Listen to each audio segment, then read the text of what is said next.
Gordan Kreković. During these 2 days of the conference, presentations from this stage showed us something that we thought that is impossible only a few years ago, like chatbots that can provide coherent and valuable information, or code generators, also systems that can detect sharks from drone images. But today it's all possible thanks to AI. The goal of my talk here is to demystify AI a bit, at least when it comes to computer vision, to provide some insights how it works under the hood. So for us humans, vision is the highest bandwidth sense.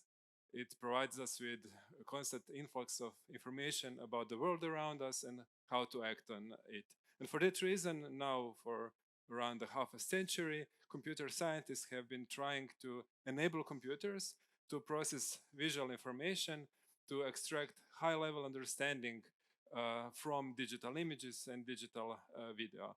And by that, computer systems can be integrated in the real world with less friction, because if we don't use keyboards or touchscreens to input information about real world, then we can put computers in kiosks, in cars, and in robots to improve our quality of life and to uh, achieve some great benefits. So driver monitoring, for example, improves traffic safety. CT and MRI analysis can improve accuracy of medical diagnostics. Then Trion technologies can also enhance our experience of online shopping. And there are a lot of other examples how computer vision can improve our health, improve efficiency, spark creativity, and maybe provide fun. And that's what we do in Visage Technologies. The company was created much before the AI hype. We work in two divisions. So in automotive division, we are developing algorithms for computer vision that can detect and track various objects in front of the vehicle in order to achieve active safety and autonomous driving. Then based on such object detections, which also includes traffic participants, but also elements of the road infrastructure, signaling, and all other dynamic and static objects. Based on those detections, then additional functions can be developed, such as keep lane assist, automatic braking, but also higher levels of autonomous driving. In face technology division, we are developing algorithms, and we have our own SDK for face tracking. It detects and lines landmarks on the human face and works quite robustly, taking into account rotations, occlusions, and then based on these landmarks, you can apply this 3D mesh to use AR, for example, tiger face or virtual makeup, virtual try-on. Then the system can also detect different information from the face, like gender, age, and emotions. I will use face as an example while giving an introduction to computer vision, because the faces are very good examples of such a computer vision task. First of all, the challenges. For example, if you need to detect an object in an image, or maybe to detect a face, the first challenge is that there is a very high interclass variability. So the same object can look differently on different images. And it's also the same with faces. The face can have, for example, different expression. There are a lot of individual differences between people. For example, difference in skin color, in facial features, and so on. Then the second challenge is the relative position in comparison to the camera in terms of different rotations. There is also light that can create shadows, that can affect the skin color, and so on. So the algorithms have to be robust to all those challenges. For that reason, those basic algorithms that were developed maybe 30, 40 years ago now are not sufficient for the real world use. However, we have better approaches to that. And for example, we have this image and we want to find a face in the image. This task is called face detection. So the task is to localize the face if there is a face in the image. Of course, as probably you know, image is actually just a set of numbers. If we have a color image, then there are usually 3 channels, red, green, and blue. But maybe we can make it simpler and say let's have a grayscale image, so it's just one big matrix of numbers. If you zoom in, we see each number is actually representing the tones, so from black to white. And before we switch to face detection, let's solve a simpler problem. It's edge detection. This problem is actually focused on the question whether a certain pixel is on the edge or not. And here it's quite obvious. Why? Because on the left side we have area which is brighter. On the right side we have darker area. So we humans can see this very easily, but how to understand this with the algorithm? Actually here this is very simple as well, because then we can just subtract the left column from the right column like this, and then this difference will be large. Then we know that this pixel is on the edge. But how to do it mathematically? We can multiply pixels on the right with -1, and then when we sum this up, store the result in the central pixel. So we align, this is called filter or filter kernel when we have these numbers, these weights, and then we multiply weights with corresponding pixels, and then sum these results and save them in the central pixel. So this operation is very important for computer vision when it's applied on the whole image. So we move this filter for the whole image, then it's called convolution. And then we have these results stored in the center pixel, and we get something like this. Okay, here we also applied some kind of thresholding so that we don't have like grayscale, but we get only edge detected here. We also see horizontal edges as well. This is just an illustrative photo. But now, if you want to switch back to face detection, it's not that simple, because we cannot have just one filter that can represent faces in all different varieties in which faces can occur in different images. However, we can use the same idea to have some kind of filter and maybe use multiple filters. So the first one may accept the region of the photo, and it can say, yeah, that might be a face. I'm not sure, but it might be. And then the second filter can do a refined check. And usually the first filter that we use is selected in a way that it rejects most of those regions which do not contain face, because we don't want to deal with them. So for example, this one is usually used as the first one because the area around eyes is darker, and then you know that if it has eyes, maybe it's a face. But it will respond positively on structures that have similar distribution of intensities, like for example here. However, what we can do, we can apply another filter in the cascade. We have the response of this filter, and then we test whether it's above the threshold or below. And hopefully, if we get everything right, then on the facial regions, the whole cascade will say, yeah, this is the face, and we will conclude, yeah, it's the face. This algorithm is actually quite popular even nowadays. Maybe not anymore with deep learning, but it's called Viola and Joss features.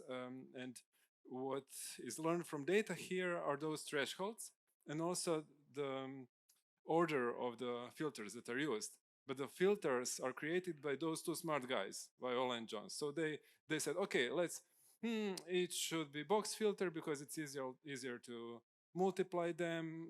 So then it should be like this, and we would like to find structures that are more or less like this. And those two guys are very smart, and they did a great job. But nowadays, maybe we can be more ambitious, and maybe we can leave these tasks to a computer to learn. So to learn the filters themselves, not only the thresholds. And this is of course possible with neural networks. The main part of the neural network is neuron, which accepts multiple inputs and then multiplies these inputs with weights, applies the bias, and applies activation function that can be also non-linear. And then the idea how this works is that we know what output should be during the training. And then based on the difference of the real output and the expected output, this is the error. We want to move slightly those weights in the direction to reduce the error. So we actually minimize the error. And this looks very similar to operation that I showed before, convolution. So we use the pixels from the input and then multiply them with the weights. But here, the trick is that we can learn those weights from data. Now we have to keep in mind that actually this shall be applied for the whole image, not just on the small patch. So the idea is to have many of such neurons to cover the whole image. But again, another trick is that this filter is always the same. So the network has to learn quite a small number of parameters. Otherwise, we could also use fully connected network in which all pixels would be connected to one single neuron, and then it will be very complicated for the network to learn something from this. Because the trick with the filter is that if something is just translated in the image, it will have the same response. So no matter whether face is here or here, this is the something that we actually rely on. And then besides having only one layer of such filters, we can use multiple layer and then get multiple different response. And here we don't have control. So we don't say, oh, please learn how to detect vertical edges. But the network will figure it out itself, because we will say, please learn to find faces, and we will give examples of faces. And then network will somehow adjust the weights in order to first detect maybe edges, and then we can apply convolution again on these results. So from edges, it can then learn, for example, to detect corners, and then from corners, some shapes that are interesting for the final classification that usually is done using fully connected layers at the end of the network. This is a very simplified approach. Nowadays, there are all different types of layers, not only convolutional. For example, there is also pooling layer that can take one number from the whole region, for example, the average number or the maximum number, in order to reduce the size, so that we can have some kind of bottleneck in the architecture. However, convolutional neural networks were very radical when they appeared in 2012. Here we see errors of detection objects in ImageNet large-scale visual recognition challenge. So ImageNet is a huge set of images, 14 million images with around 20,000 different objects in these images. And then when neural networks occurred, they outperformed all other approaches by a huge factor. And then by 2015, they also performed humans in that task. So ResNet has 152 such layers, and just by adding layers and by adding several other tricks that are not all of them very trivial, but they managed to achieve very, very high percentage of object detection accuracy. And this is, of course, not the end, because they stopped with those formal challenges in 2017. But today, besides CNS, there are also other architectures. Of course, transformer architecture, which is similar to some mechanisms used, for example, in large language models based on attention mechanism. They are usually combined with convolutional layers in order to get even more information from the image. So the best models nowadays use combination of transformers and convolutional layers to get even better detection. But the trick here is not only to stop on detection. Now, okay, we all know you can detect sharks and snakes and faces. However, the trick is that we can do much more with computer vision, and I would like to show you two examples which are maybe a bit more advanced than edge detection and face detection. And they're also related to what we do. So the first one is maybe related to automotive, because you have this camera below your rear view mirror, and usually it's only one camera, otherwise it's a more expensive setup. Of course, there are vehicles with two cameras. If you have two cameras, then you can use disparity between those images. And the concept of disparity is that because of the displacement of the cameras, they actually have a bit different images. For example, if you close your left eye and then look at your hand and then close your right eye, you will see this hand on different place. And as the object is closer, this difference will be bigger. So this is the concept of disparity. And the idea is, okay, so now we know how to do it with 2 cameras, but what if this is twice as expensive as 1 camera? Can we do it only from 1 camera? And this sounds like ill-posed problem. So we have only 1 camera, how to know the distance? And the problem is called molecular depth estimation. And it means that for each pixel, we want to know the depth. And there are 2 approaches to solving this problem.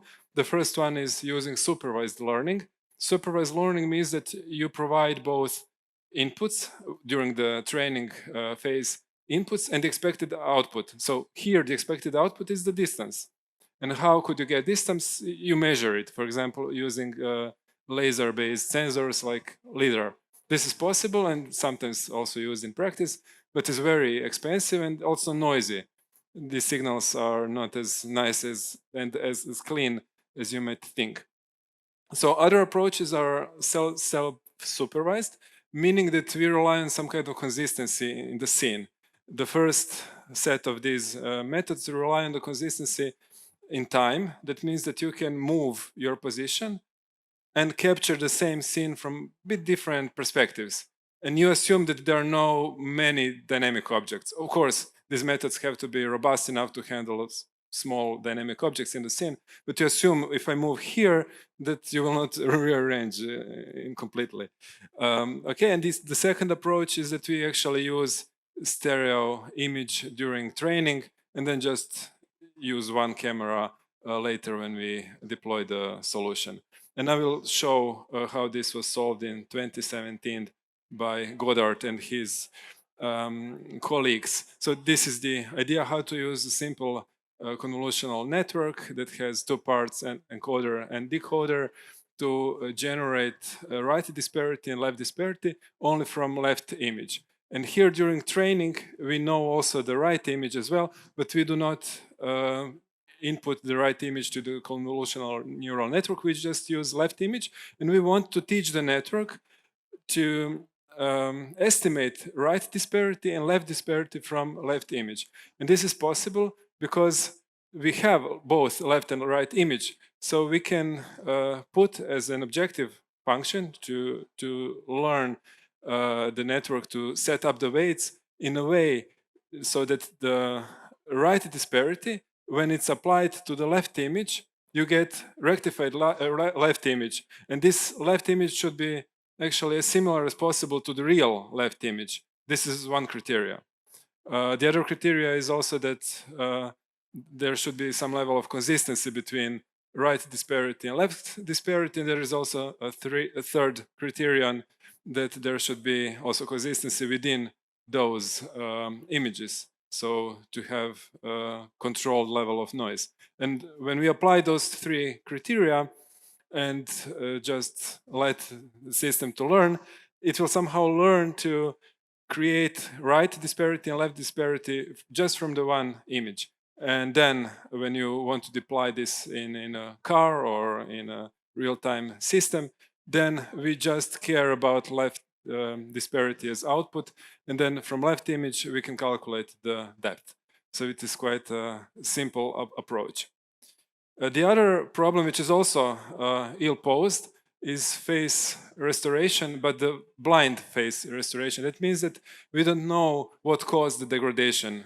For example, we have a facial image of our grandparents somewhere from World War I or something like that. And then this image is destroyed because it's black and white. There is also some scratches. There is maybe pixelization if we digitalize the image and so on. But now it's possible to reconstruct the image in a quite nice way. And this approach is based on transformer architecture in 1 segment of the architecture. So it looks really amazing, and we use this in 1 use case, which I will mention later. The paper was written by Joan and colleagues in 2022, so it's quite recent. And of course, as many other papers nowadays, it comes with a code, so you can test it yourself. And usually how you would approach this problem, so you would have encoder decoder architecture like autoencoder, and you would actually learn it to map input to the output in a way to produce the same input as the same output as the input is, but with high quality photos. And this will actually create this continuous prior space. This is latent space, so that when you put such an image which is degraded, we will already have these high quality features in the network. So we can train on the combination of degraded images and high quality images, so that the algorithm learns how to put these weights in the latent space.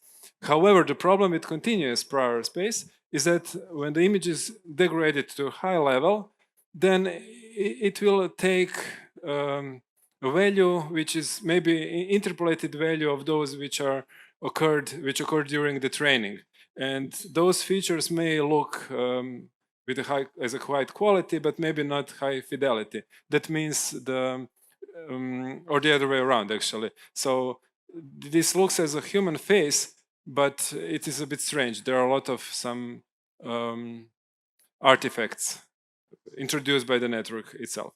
So to solve this problem, we can use discrete prior. That means that instead of continuous values in the vector, we can discretize them. We can have a code book of values which actually correspond to real faces. And then the result would be something like that, which is very also close to the real image. And so now we can maybe say, okay, if you train such autoencoder architecture to encode those vectors in the latent space to some codes that are fixed, then it works very well with high quality photos, because features tend to organize in a way that if you just choose the nearest neighbor, it would look like a face. However, when you apply some kind of degradation to the image and use the same approach, the problem is, even if you relearn encoder to cope with the low quality images, actually it will mess up with the latent space in a way that if you use the nearest neighbor, you will get some different feature probably. And the trick with CodeFormer is to replace this part with a transformer that can, in the second phase of learning, first we teach encoder and generator to process images, but then in the second phase we train a transformer to predict codes from those generated by low quality encoder. And the results are amazing. There is also a possibility to control the amount of information that is directly transferred from the input to the output in order to balance between fidelity and quality of the output image. And we use this approach to improve synthetic data, because we work with faces a lot, and faces are tricky because of GDPR, because you have to have real people, then take photos or videos. It's a very, very long and expensive process. So sometimes we also use synthetic data. For example, this is a 3D modeled face, which doesn't look quite realistically. And for that reason, we blur the image and then apply CodeFormer to get image which is much more realistic. There is also another such example, and we saw that when we apply such transformation, that we can improve our algorithms. We tried it on gender estimation, and it improved by 5% in comparison to using synthetic images without restoration. And I would like to conclude with this idea that actually computer vision can provide frictionless integration of computer systems in the real world, because then computers can see, understand the surrounding, and I hope that computer vision will be part of many products that we see in the future. Thank you for your attention, and if you have any questions, we have still a few minutes so we can discuss.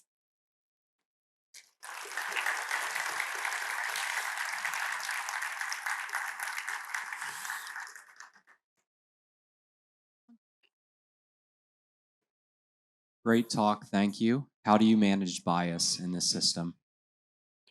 I'm sorry, could you repeat? How do you manage bias in this system? Oh, very good question. So to manage bias, we have to be aware of the distribution of data, because usually the bias comes from data, especially because algorithms are intended to generalize quite well. There is actually a part of the process in product development in which we have first to create specification for data, not for functionality, and this is how we manage. But then it's not the whole story. There is also sometimes a need to, if for example, you cannot collect, especially in the automotive, there is a long tail, so there are lots of situations which happen rarely in the real life. So in order to balance, we also use some mechanisms of data augmentation to add those missing aspects.